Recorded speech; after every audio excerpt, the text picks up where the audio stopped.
అన్న, గత పాలకులు మాట్లాడుతున్నారు. సామాజిక న్యాయం చేసిన ప్రభుత్వం మాది. చంద్రబాబు అసలు ఆ సామాజిక న్యాయం ఏం చేయట్లేదు. అసలు ఎవరిని అందరిని అణిచివేసే విధంగానే చేస్తున్నాడు కానీ సామాజిక న్యాయం ఏం చేయట్లేదని చెప్పి అంటా ఉన్నారు వైసీపీ నాయకులు. ఏం చెప్తారన్న మరి? గత 5 ఏళ్లలో జగన్మోహన్ రెడ్డి ముఖ్యమంత్రిగా ఉన్నప్పుడు వారి మంత్రులు కానీ, వారి ఎమ్మెల్యేలు కానీ, వారికి ఉన్నటువంటి ఎంపీలు కానీ, పెద్దలు ఎవరైనా సరే జగన్మోహన్ రెడ్డిని కలవాలంటే నెలల తరబడి ఉండేది. వారు కలవాలంటే బయట గేటు దగ్గర నుంచొని వీళ్ళేంటంటే ఒక పేదవారు ఏదైనా అర్జీ ఇవ్వడానికి వెళ్ళేటప్పుడు అర్జీ పట్టుకొని బయట ఎలా ఉంటారో అలా ఉండాల్సి వచ్చిన పరిస్థితి వాళ్ళది.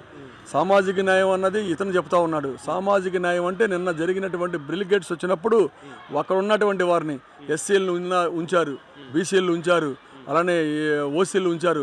అందరినీ ఒక గౌరవ మంత్రివర్యులైనటువంటి వారిని పేరు పేరున వారికి పరిచయం చేసి వారికి సన్మానం చేసే విధంగా చేశారు. ఇది సామాజిక న్యాయం అంటే, ఇది గౌరవం అంటే.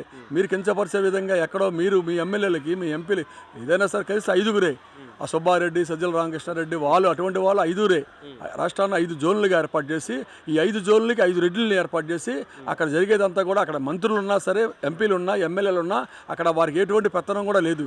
ఈ 5 జోన్లలో 5 రెడ్లను ఏర్పాటు చేసి అసలు రెడ్డి తాడేపల్లి ప్యాలెస్లో ఉంటూ ఆ రోజున జరిగేవన్నీ డే బై డే ఏం జరుగుతూ ఉంది, ఎక్కడ ఎంత వస్తుంది కలెక్షన్ అని చెప్పి వారికి చెప్పడానికి తప్ప ఈ రోజున పూర్తి స్థాయిలో జిల్లా మొత్తానికి ఒక మంత్రిని పెట్టినా, ఒక పార్లమెంటు పరిధిలో ఒక పార్లమెంటు సభ్యుని పెట్టినా, నియోజకవర్గాల్లో ఒక ఎమ్మెల్యే ఉన్నా వారికి స్వేచ్ఛ అన్నది ఈ కూటమి ప్రభుత్వంలో ఉంది తప్ప ఇంకా ఎటువంటిది కూడా అనుమానించాల్సిన అవసరం లేదు. దీని మీద ఇంకా ముందుకి డే బై డే పోతూ ఉంటాం తప్ప ఎక్కడ కూడా కిందకి ఉండే పరిస్థితి లేదు. నిన్న జరిగినటువంటి బిల్ గేట్స్ గారు వచ్చినప్పుడు ఒక సీఎం గారే, ఒక డిప్యూటీ సీఎం గారే కాకుండా ఒక ఎస్సీ మంత్రిని, ఒక బీసీ మంత్రిని, ఒక కాపు మంత్రిని, అలానే ఓసీ మంత్రులందరినీ కూడా తీసుకొని వెళ్ళి వారి చేతుల మీదుగా వారికి శాలువా వేసి సన్మానించడం అన్నది ఒక అరుదైనటువంటి ఘటనగా మేము భావిస్తా ఉన్నాం. అయితే ఫైనల్గా అయితే బిల్ గేట్స్ గారు మన రాష్ట్రానికి రావడం, ముఖ్యంగా మన విజయవాడలో ప్రయాణం చేయడం, మీరు ఒక విజయవాడ వరకు ఎలా ఫీల్ అవుతున్నారన్న మీరు? నగరంలో అభివృద్ధి చెందాల్సినటువంటి విజయవాడ నగరం గతంలోనే 15-20 సంవత్సరాలు అభివృద్ధి చెందాలి. కానీ ఈ రోజున అభివృద్ధి అన్నది ఇంకా జరగాల్సి ఉంది. హైదరాబాద్ నగరానికి ధీటుగా అమరావతిని మరి మా గౌరవ పెద్దలైనటువంటి చంద్రబాబు నాయుడు గారు చేస్తా అన్నారు. నేను దీంట్లోనే భాగంగా గౌరవ పెద్దలని, అలానే ఈ కూటమి ప్రభుత్వంలో ఉన్నటువంటి పెద్దలను కూడా నేను అప్పీల్ చేస్తూ ఉన్నా. ఎందుకంటే గౌరవ పార్లమెంటు సభ్యులు కేశినేని శివనాథ్ సిన్ని గారు కానీ, విజయవాడ సెంట్రల్ ఎమ్మెల్యే మరి బొండ మోమయ్య గారు, గద్దె రామ్మోహన్ రావు గారు, సుజనా చౌదరి గారు కూడా వీరు కూడా విజయవాడ నగరాన్ని శరవేగంగా అభివృద్ధి చేస్తూ రాబోయే రోజుల్లో స్థానిక సంస్థ ఎన్నికల్లో ఈ నగరాన్ని గ్రేటర్గా చేస్తూ మీరు దాన్ని అభివృద్ధి చేయాలని చెప్పేసి, ఈ అనుసంధానంగా ఉండాలని చెప్పి అమరావతి నగరం ఎంత వేగంగా అయితే అభివృద్ధి చెందుతుందో ఈ నగరం కూడా అంతే వేగంగా అభివృద్ధి చెందాలని కోరుకునేవాడిని నేను ఒకరిని. ఈ ప్రభుత్వం గురించి మీరు ఎంత రేటింగ్ ఇస్తారన్న? 100కి ఎంత రేటింగ్ ఇస్తారు? ఈ ప్రభుత్వం తిరుగులేదండి. మొత్తం ఇక ఆయనకేనండి. ఇక 100కు 100 గ్యారెంటీ అండి. ఎందుకంటే మనం చూస్తున్నాం కదా, మనం చూడకపోయినప్పుడు ప్రజలు చూస్తున్నారు, అందరూ చూస్తున్నారు. రెండోసారి కూడా ఆయనే కావాలని కోరుకుంటున్నారు. బాగుంది ప్రభుత్వం అని అందరూ.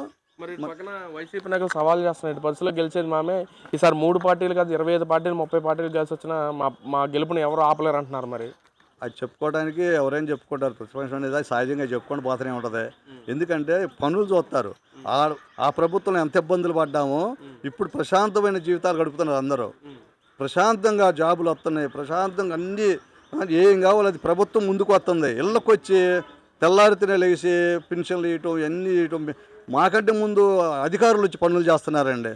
అధికారులు చాలా సంతోషం అండి. వాళ్ళు అలా చేసినందుకే మేకంటే ముందు వాళ్ళే వచ్చి తలుపు కొడతారంటే అధికారులు చాలా ప్రభుత్వం అంత బాగా చేస్తుంది. ఈ కూటమి ప్రభుత్వం వచ్చిన తర్వాత అసలు ప్రతి ఒక్క ఉద్యోగస్తులు చాలా కష్టపడుతున్నారండి. కానీ ఏంటంటే మనం తెలియని చెప్తే చేస్తున్నారండి. చేయించుకోవాలి. ఇప్పుడు మనం చెప్పండి, వాళ్ళకి తెలియదు కదా, అధికారులు తెలియదు కదా, మనం చెప్పాలి. చెప్పకుండా అధికారులు ఏం చేయట్లేదు, వీళ్ళు ఏం చేయట్లేదు అట్టు కాదండి. ప్రతి ఒక్కరు రండి, 24 గంటల్లో మీ ఏదైనా పరిష్కారం అయిపోతుంది. అవునా కాదా కరెక్ట్గా అర్హత ఉన్న వాళ్ళకి మంచి బెనిఫిట్లు ఉన్నాయండి. అంతేగాని ఈ ప్రభుత్వంలో చాలా బాగా జరుగుతుందండి, ఇబ్బంది ఏం లేదు. మంచి ప్రభుత్వం అండి.